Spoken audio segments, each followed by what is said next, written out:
Assalamualaikum warahmatullahi wabarakatuh. Perkenalkan, nama saya Ridho Fardani dari Prodi D3 Manajemen Bisnis.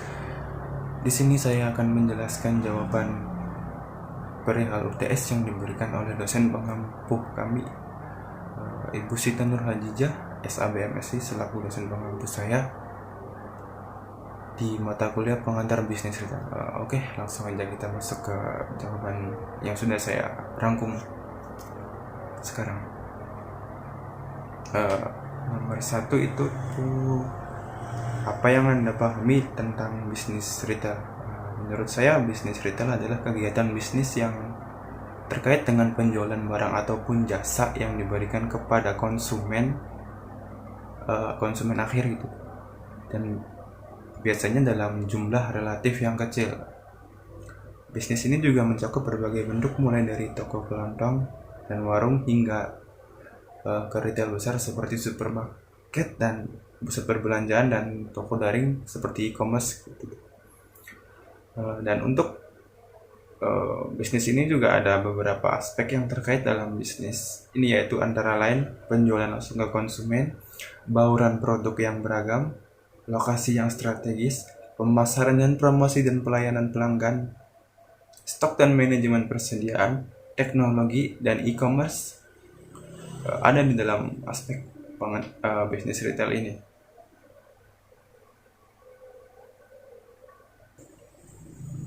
Oke, lanjut untuk pertanyaan nomor 2 itu, bagaimana seharusnya sebuah retail harus membuat strategi untuk memasarkan produknya, serta berikan contoh retail yang telah sukses menerapkan strategi pemasaran dalam bisnis retailnya. Oke, untuk jawabannya nomor 2 itu, strategi strategi pemasaran untuk sebuah bisnis retail harus disusun dengan cermat dan mempertimbangkan berbagai aspek termasuk profil konsumen, pesaing, dan karakteristik pasar.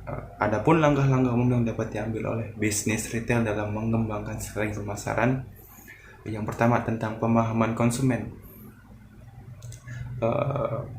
yaitu dengan menganalisis dan mendalami terhadap profil dan preferensi konsumen untuk menentukan langkah selanjutnya terkait pemasaran produk.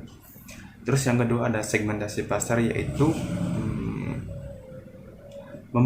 membagi pasar ke dalam skala yang lebih kecil berdasarkan karakteristik konsumen seperti dalam hal demografi, perilaku belanja, ataupun preferensi produk, untuk memasarkan lebih jauh segmentasi pasar ini. Yang ketiga ada diferensi produk dan branding. Ini untuk menetapkan produk ataupun merek retail sebagai retail yang unik atau berbeda dari pesaing yang lain dan dapat meningkatkan daya beli produk tersebut, kayak istilahnya mempunyai ciri khas tersendiri gitu. Selanjutnya ada penetapan harga. Untuk menentukan strategi ini, penetapan harga harus sesuai dengan posisi pasar dan persepsi nilai konsumen, agar bisa bersaing dengan pesaing lainnya gitu, dengan produk yang berkualitas tinggi dan harga yang lebih rendah dari pesaing lain. Terus selanjutnya ada pemasaran digital dan media sosial, memanfaatkan platform digital dan media sosial untuk mencapai konsumen yang belum terjangkau secara efektif. Contohnya kayak iklan, konten pemasaran, ataupun interaksi langsung dengan pelanggan melalui media sosial. Selanjutnya ada pelayanan pelanggan. Ini diperlukan untuk agar pelanggan tuh bisa memberi kesan tersendiri ke toko kami gitu. Melalui pelayanan yang baik, otomatis pelanggan juga menciptakan pengalaman positif dan itu bisa memuaskan mereka. Dan untuk contoh yang udah sukses menerapkan prinsip kayak gitu tuh, Salah satunya ada di Starbucks. Siapa sih di sini yang nggak kenal Starbucks itu, yang udah terkenal mulai dari diferensi produk yang bagus, pengalaman pelanggan feedback yang baik, branding yang kuat, pemasaran digital sama yang bagus gitu. Terus juga melalui kombinasi tadi yang udah disebutin, Starbucks itu menjadi salah satu perusahaan atau brand yang kuat untuk para pesaing yang lain.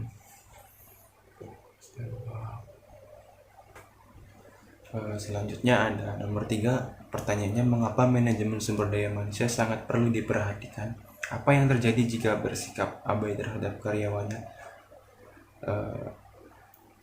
Di sini manajemen sumber manusia sangat diperluin itu untuk menunjang dan memastikan kelancaran dalam berbisnis. Dan jika kalau abai, hal-hal yang akan terjadi itu kayak ada konflik dan pertentangan antara atasan ataupun manajer dengan karyawan bawahan yang mengakibatkan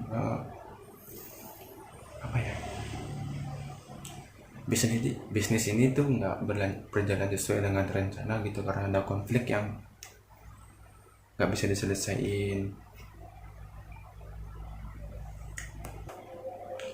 Terus juga pastikan ada penurunan kinerja karena adanya konflik tersebut gitu. Dan juga itu bisa mempengaruhi juga kan reputasi yang buruk terhadap perusahaan karena konflik yang nggak bisa diselesaikan.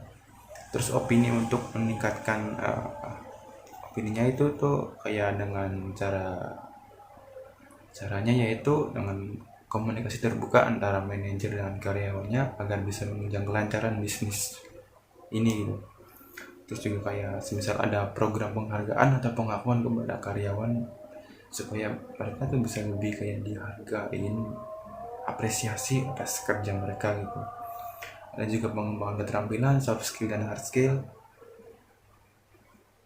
Terus ada kayak pemberdayaan karyawan, kesejahteraan juga harus diperhatikan supaya karyawan juga bisa bekerja secara maksimal untuk apa yang mereka kerjakan gitu.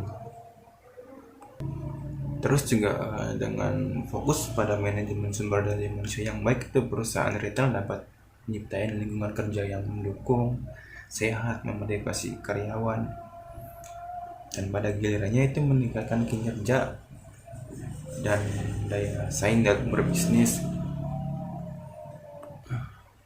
Oke, lanjut nomor 4.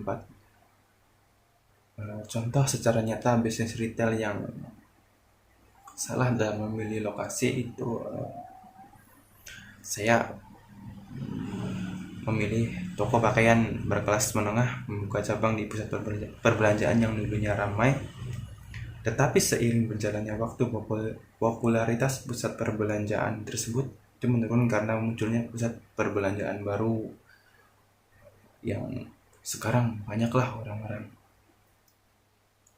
pada pindah ke yang baru gitu, dan kayak ada siklus perubahan tren konsumen juga kan yang bisa mempengaruhi hal tersebut. Untuk alasannya kenapa salah itu karena di situ pasti bakalan minimnya kunjungan pelanggan karena adanya pesaing baru di daerah tersebut. Dalam arti lain, ada rivalitas dengan perbelanjaan lain. Terus juga kayak ada penurunan citra merek gitu, kayak merek ini tuh udah nggak terkenal lagi kayak yang dulu karena sekarang banyak brand yang lebih bagus mungkin gitu. Bisa juga dalam hal karyawan itu mereka sulit menarik karyawan yang berkualitas, yang mempunyai skill untuk bisa menarik daya beli pelanggan gitu. Untuk menghindari kesalahan kayak gini tuh, bisnis retail perlu melakukan riset pasar yang mendalam secara lebih mendalam lagi sebelum memilih lokasi. Evaluasi juga harus mencakup analisis potensial pelanggan. Potensi pelanggan di sini tuh banyak enggak, ataupun tren pertumbuhan tadi, perubahan tren dan penurunan di area tersebut. Dan juga keberlanjutan popularitas di lokasi tersebut juga menjadi hal yang sangat penting dalam bisnis retail. Dengan memahami karakteristik pada pasar dan kebutuhan konsumen, bisnis retail dapat membuat keputusan yang lebih cerdas dalam pemilihan lokasi yang mendukung pertumbuhan dan keberlanjutan untuk bisnisnya. Nah, untuk yang terakhir itu apa yang saudara pahami jika mendengar kata relasi? Mengapa suatu bisnis retail harus menjaga relasinya dengan, dan dalam bentuk seperti apa biasanya bisnis retail menjaga relasinya dengan seorang konsumen? Ketika kita mendengar kata relasi itu dalam konteks bisnis, biasanya ini merujuk pada hubungan antara interaksi yang terjadi antara pelaku dan konsumen, atau antar mitra bisnis itu. Relasi juga ini sangat penting karena dapat mempengaruhi persepsi, kepuasan, kesetiaan konsumen terhadap merek atau bisnis tertentu. Terus mengapa kita harus menjaga relasinya gitu tuh dalam berbisnis retail? Untuk meningkatin kepuasan konsumen. Menjaga relasi kan timbul hubungan baik antara pelaku dengan konsumen, dan mereka kan kayak punya ikatan yang lebih dalam hal kepercayaan untuk menjaga kepercayaannya masing-masing. Terus juga bisa meningkatin kesetiaan konsumen, itu hubungan yang kuat dapat meningkatin hubungan kesetiaan konsumen karena mereka juga merasa dihargai dan memiliki hubungan positif dengan para pebisnis yang lebih cenderung untuk kembali berbelanja dan memilih merek tersebut dibandingkan dengan pesaing yang mungkin kurang dalam hal interaksi antar pelaku dan konsumen. Terus juga ada memperoleh umpan balik yang bernilai atau feedback yang baik. Dengan menjaga relasi yang baik, bisnis retail itu dapat memperoleh umpan balik yang bernilai dari konsumen. Ini dapat membantu dalam pemahaman terhadap kebutuhan dan preferensi konsumen, memungkinkan bisnis untuk melakukan penyesuaian dan peningkatan yang diperlukan. Adapun bentuk-bentuk untuk mempertahankan relasi dalam bisnis retail itu, yang pertama ada program loyalitas pelanggan. Ini tuh kayak pemberian diskon ataupun reward ataupun penawaran khusus yang dilakukan oleh konsumen secara berulang di toko mereka gitu. Terus juga ada komunikasi yang aktif antar mereka, dan kayak tadi bisa menjaga relasi hubungan yang baik antar keduanya. Yang gak kalah penting juga pelayanan pelanggan yang responsif. Dengan menjaga pelayanan tersebut kan pelanggan tuh kayak merasa dihargai dan dengan tanggapan cepat dan responsif serta efisien juga tuh. Dan itu kayak memberikan kesan positif kepada mereka untuk kembali berbelanja di bisnis retail tersebut.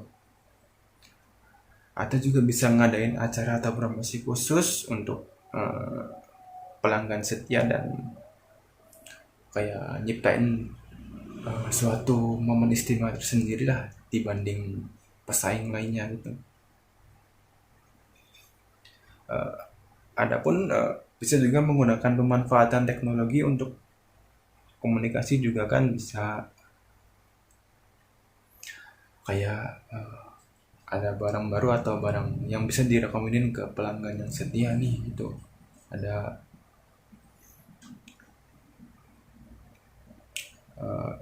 terus dengan mempertahankan relasi yang kuat tuh, bisnis retail dapat membangun pondasi dasar yang kokoh untuk pertumbuhan jangka panjang. Hubungan yang baik dengan konsumen tidak hanya menciptakan pelanggan yang setia, tetapi juga dapat memperkuat merek tersebut dan reputasi bisnis dalam industri yang sekarang mungkin bersaing ketat. Oke,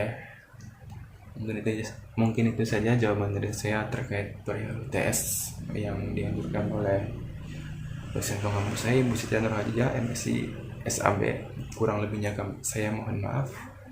Apabila ada salah kata mohon dimaafkan. Wassalamualaikum warahmatullahi wabarakatuh.